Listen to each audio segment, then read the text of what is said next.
Hello to all of our attendees. Thank you for joining today's Family Office Network's webinar series. Presenting for us is David Joseph, President and CEO of Avisa Diagnostics. David has 40 years of experience in the medtech biopharmaceutical industry. David co-founded 4 companies with successful exits, and prior to his innovative career, he spent over 15 years as an executive in healthcare management. He has held several board appointments, including Anemis Corporation, a diabetes insulin pump technology, acquired by Johnson & Johnson and Morphatec, a privately held biotechnology company. At the end of today's presentation, we will have time for Q&A, and we encourage your questions. Please use your questions chat option on the right side of your screen to send over all questions that you may have. And David, I will let you get started. Thank you very much, Lindsay, and thank you all for taking the time to learn a little bit about Avisa Diagnostics. Breathtaking innovation is what we like to think about our company. Let's see. Forward-looking statements, standard protocol.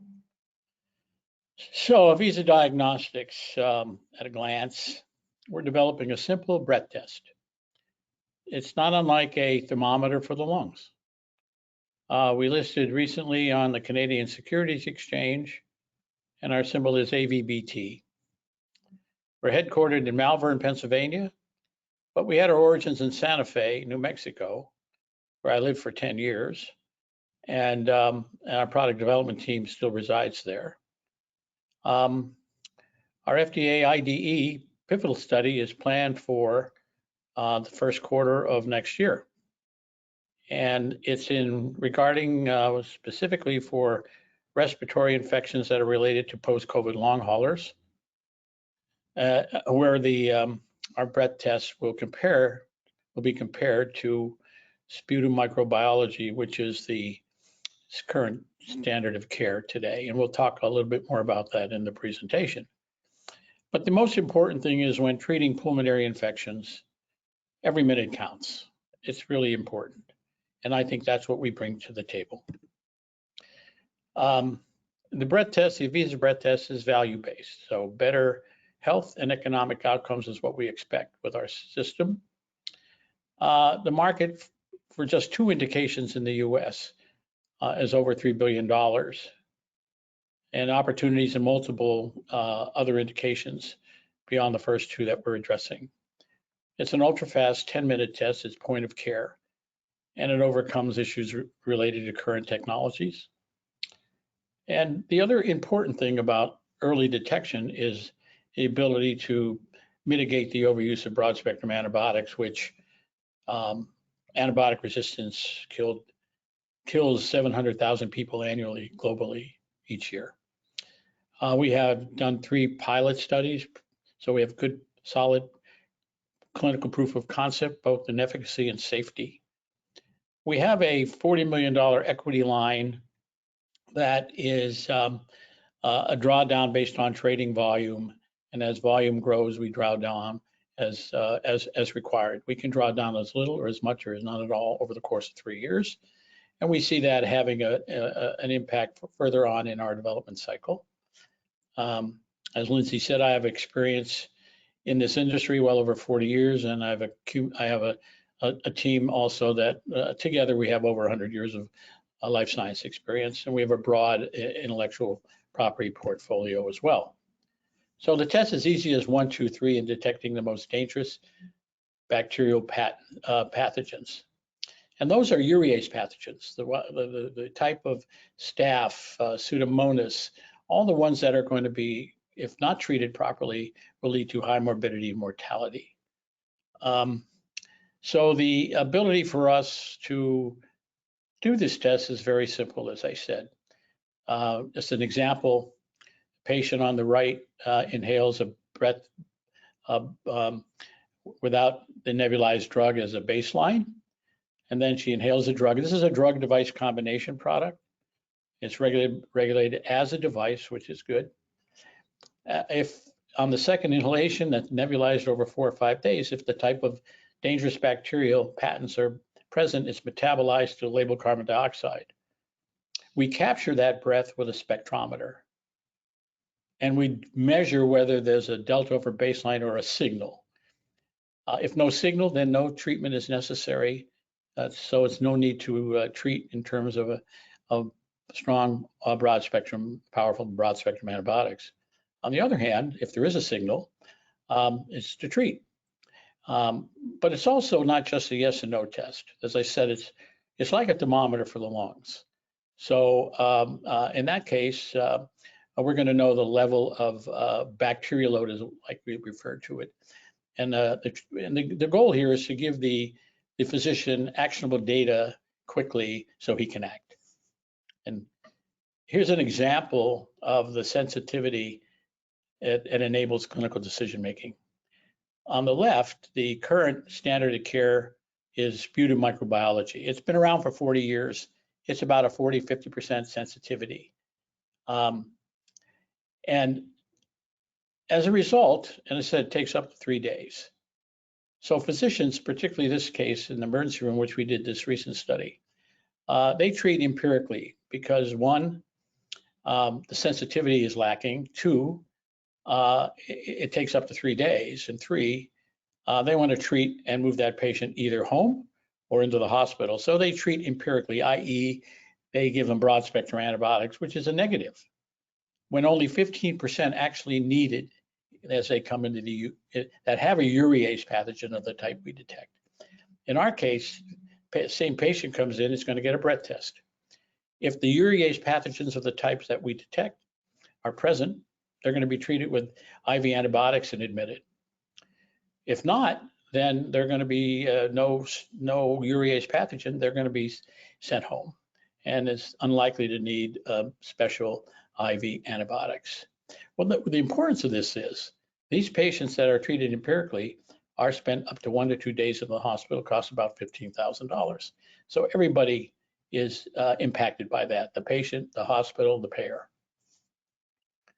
So powerful positive and negative predictive value is really what our test is able to do. And here's a good example of what we're attempting to do with our pivotal trial. Our goal, demonstrably superior sensitivity and test time, test turnover over sputum culture-based tests.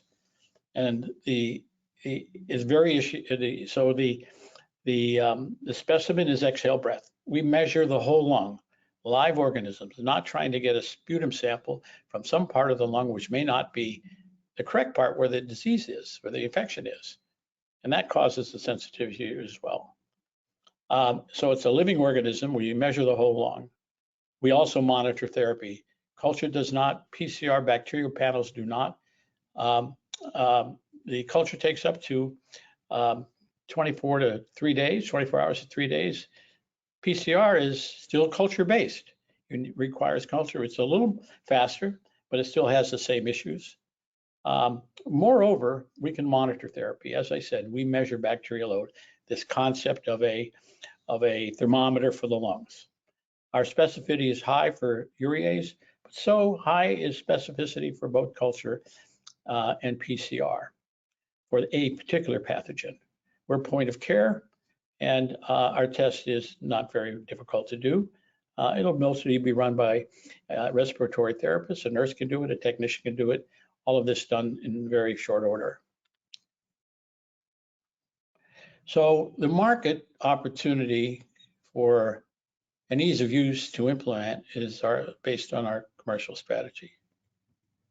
The post-COVID-19 syndrome, you've been reading about this or hearing about it on the television. It's a growing phenomena of syndrome that's come about as a result of the injury caused by COVID itself.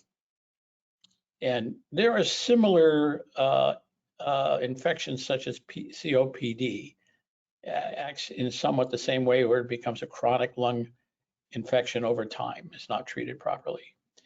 The injury in COPD, for example, is caused by cigarettes for the most part. In this case, COVID. And in some of the emerging literature, 25 to 30% of post-COVID-19 survivors, long haulers, are increased risk of bacterial or lung infections and fungal infections. We also detect fungus as well as bacteria. So the diagnosis and the regular monitoring of these high numbers of patients is really key. And the current use of CT scan to look at the lungs the throughput is going to be very limited given the time it takes to do a CT scan, which is one of the diagnostic tests to help determine whether someone does have post-COVID long hauler syndrome. The other important thing in our study that we'll be doing is there is a growing establishment of clinics, long hauler clinics in major centers. And that's where we see a patient population where we'll be able to do our pivotal study in those patients in those clinics. So it's well organized. The same is true with bronchiectasis, which is a condition that is often affected by COVID-19. That's another type of pulmonary infection. They also have organized clinics as well as patients with cystic fibrosis. The other big area that you've read about is ventilator-associated pneumonia. You probably didn't care much about that prior to COVID, but pre-COVID, there were 1.7 million people on vents. And 400,000 of those patients get what's called ventilator-associated pneumonia. And the mortality rate is up to 50%. And a lot of the patients that have long hauler syndrome, the injury is often caused by the fact that they had a ventilator to survive.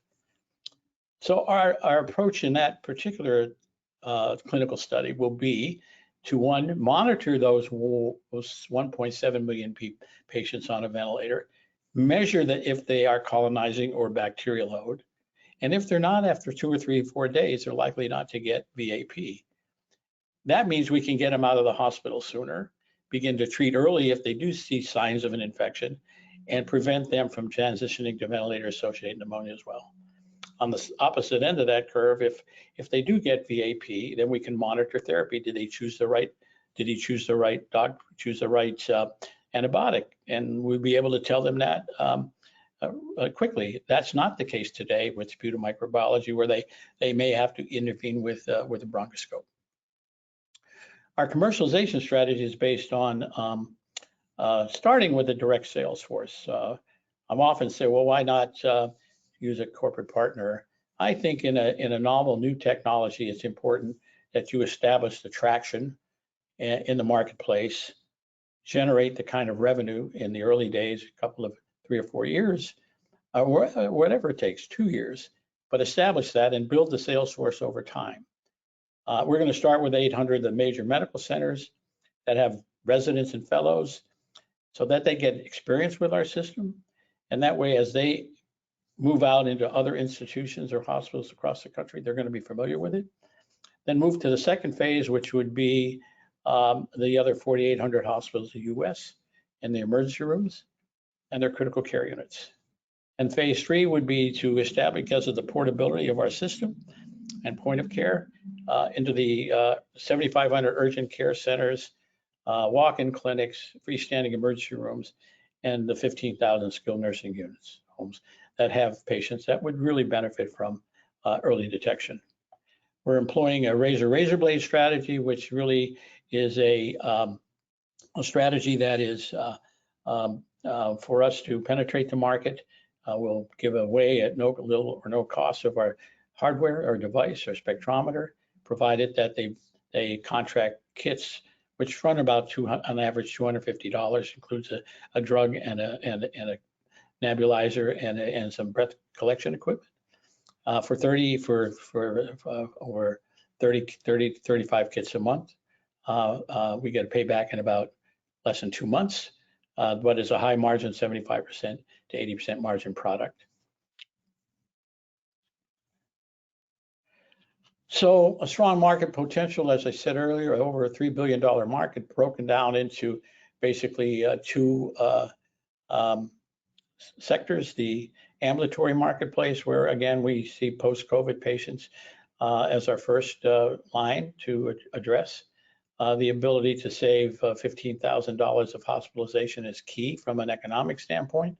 So the lead indication is long haulers, and others include non-CF bronchiectasis, COPD, community-acquired pneumonia, and cystic fibrosis, all of which lend itself to our technology in dealing with respiratory infections. On the inpatient side, I talked a little bit about the VAP in the ICU and the CCU, and also patients in the hospital floor that are have respiratory infections but not on a ventilator. And it's broken out between inpatient and ambulatory. Funds needed to get to our FDA approval is about $20 million. We expect that in mid-2024, broken down by the product development or that we need for the studies that are underway to be developed or are being developed or ready to go, a clinical study itself, and $9 million of G&A spread over 3 years, or $3 million per year.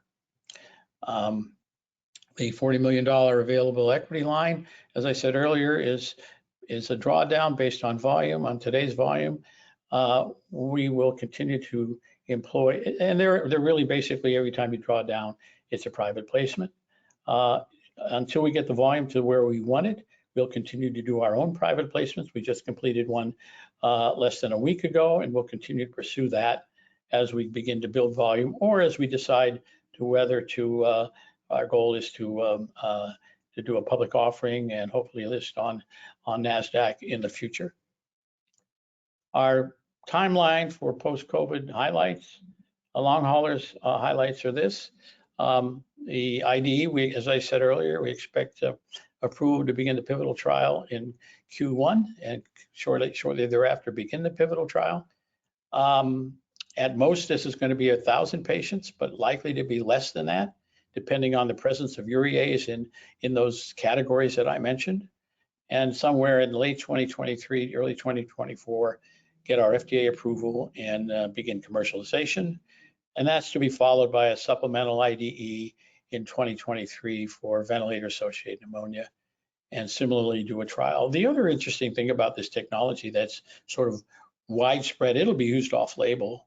So we'll support investigator grants for other studies, not necessarily to approve for an FDA approval, but I think it'll be ubiquitous across all these particular indications as well. As I said earlier, our product development, we need to do a second batch of the drug. This is a pretty short order. And our breath capture technology is also part of the system of breath collection for both VAP and for ambulatory patients. And the spectrometer, we're going to use a third-party spectrometer for now in our studies, but our goal is to manufacture, which is ready for manufacturing, is our Avisa spectrometer, this laptop size, 8-pound portable, take it anywhere in the world, put it in the backpack in the third world. Actually, I didn't mention it. This system also detects tuberculosis. And that was one of the reasons early on that we decided to be able to manufacture a small package. The experienced management team, as Lindsay talked about my background, but Graham Timmons is a co-founder. He's a faculty member at University of New Mexico, where we licensed in the core technology. We've developed other patents beyond that. David Karsmer is our senior VP and product development expert, great experience in product design. Mike Landis joined us recently as chief financial officer, 25 years of both public accounting and experience in the life science industry. And Dr. Barbara Bunger is 30 years of experience in clinical development, and we'll continue to add to our team as we grow. We've got the board is myself, and our lead investor is Brian Burke, Sun Mountain Capital, and Raj Dewan, who legal counsel for Macmillan that represents us. And a luminary science advisory board, pretty much covering the clinical indications that we support in our studies. So key takeaways: compelling technology, simple, ultra fast breath test to save lives and money. Thermometer for the lungs, unique, measures bacterial load. Big market opportunity, not just in 2 indications, and in the US only. So outside the US, Europe,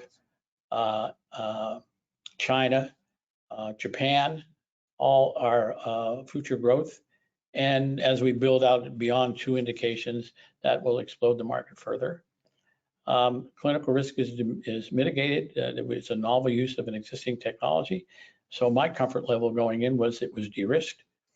$40 million equity line I talked about, and a simple business model enables to accelerate the market.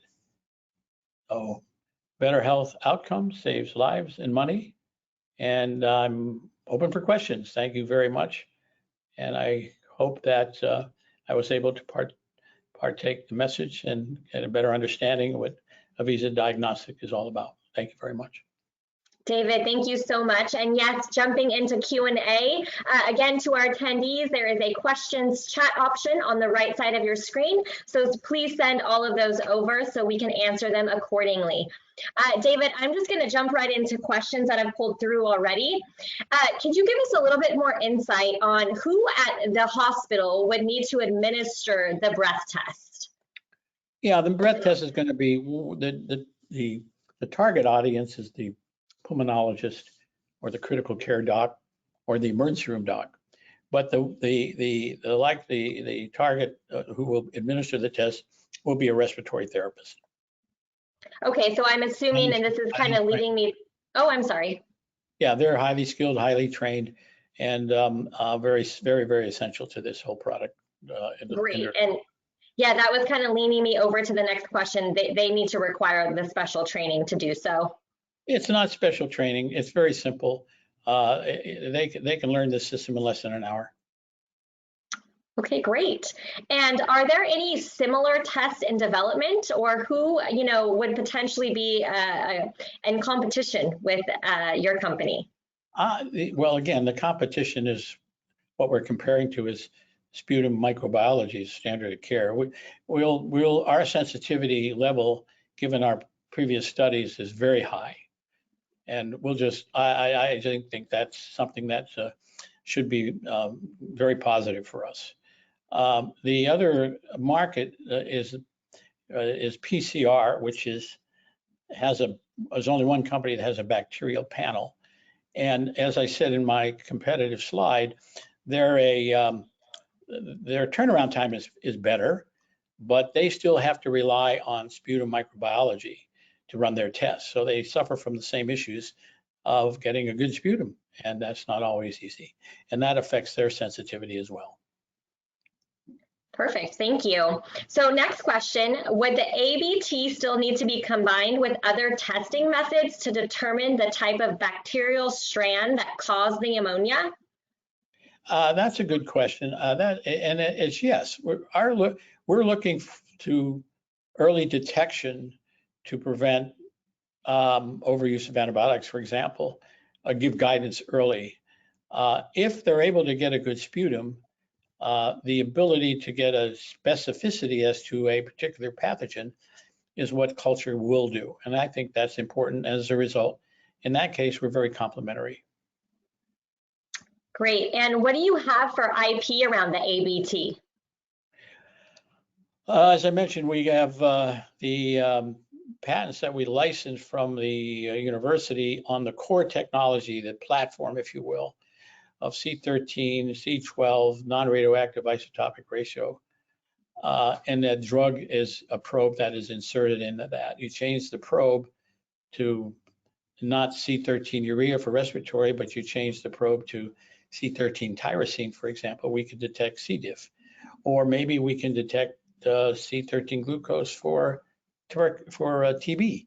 So that's the patents that we own, but we developed our own internal patents, particularly around our delivery systems and our laser spectrometer that are also novel and unique. For example, how do you collect breath from a ventilated patient without interrupting the venting cycle? Well, we've developed a way to do that. We have a patent filing on that. That's very important. Yeah, very important. Thank you. So David, how long will the post-COVID trial take, and will it be difficult to find enough trial participants? That was kind of a key strategy meeting we had recently, is to find we expect that the strategy is really based on the presence of urease. As an example, when we did our study in the ED, the presence of urease pathogens was about 15%. The presence of urease pathogens in cystic fibrosis or bronchiectasis could be as high as 80 to 90%, or bronchiectasis could be 50 to 60%. So those are and long haulers the same way. So as we enrich the clinical study design to those particular areas, we expect this will be a fairly short trial. And the reason being, there's no follow-up. You're in, you're tested, you're out, you're done. And there's no follow-up, which is often the problem with drugs and also other medical devices. So we believe the trial will be less than a year. Great. Now, which indications is Avisa planning to target besides post-COVID syndrome and VAP? I think the next target for us would probably be either COPD. And the reason I say that is the only way that that a COPD, that they can get sputum for a COPD patient is to insert a bronchoscope called bronchoalveolar lavage. And that sometimes has to be done under anesthesia. It's very difficult. We've already had a rabbit study comparing our breath test to BAL and showed much more, at least as good, if not better, with none of the issues our test took. Again, it's a 10-minute test. So that has a big implication. And the reason for that is there are at least 1 million or 1.5 million patients of COPD that are hospitalized annually. There are 15 million patients that have COPD. So that's probably going to be our next effort in that particular area, because they're not unlike post-COVID patients where they have chronic lung disease, and every time they exacerbate, they lose a percentage of their lung function, very similar to those kids and young people that have genetic disease called cystic fibrosis. Every time they have an exacerbation, they lose 2.5% of their lung function.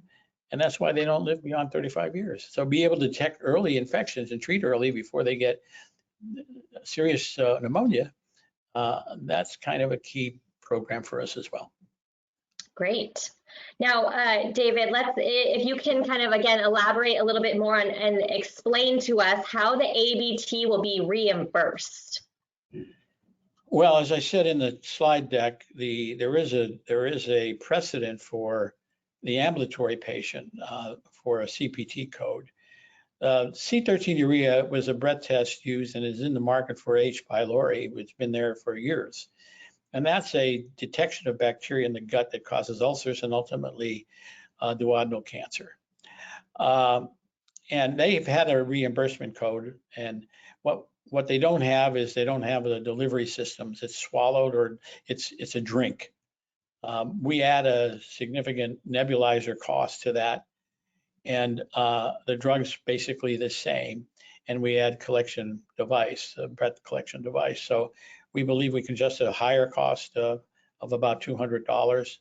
But frankly, we will be running a concurrent with our clinical study, a pharmacoeconomic study showing why the hospital would save the insurance companies, the hospitals, the federal government would save significant dollars by preventing patients from being admitted, from being readmitted, or getting out of the hospital sooner. And that's a compelling story for a $250 test. Yes, definitely. So David, do you plan to commercialize the test yourself, or are you interested in partnering? Well, as I said, I think initially upon FDA approval, I think we'll field a direct sales force to commercialize. We'll build that sales force as we get traction and revenue in year 2 or year 3. And in order not to partner at that early stage, I think you limit your potential M&A activity in the future.